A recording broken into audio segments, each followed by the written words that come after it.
যে কোনো ছেলে মেয়ে শরীরের চামড়া কেটে যদি বাবা মার পায়ের জুতো বানিয়ে দেয়, তবুও এক ফোঁটা দুধের ঋণ শোধ করতে পারবে না।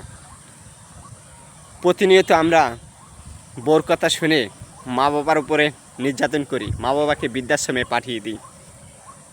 তাদের জন্য দোয়া করি আমি, ভালো থাকুক তারা। আপনি এখন কি কষ্ট দিচ্ছেন, তার থেকে বেশি কষ্ট পেয়েছে কখন জানেন?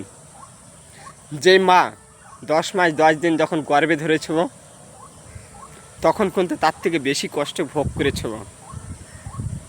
আর যতদিন এই দুনিয়াতে বেঁচে থাকবে না, এই কষ্ট আমার মনে হয় তার কাছে কিছুই না।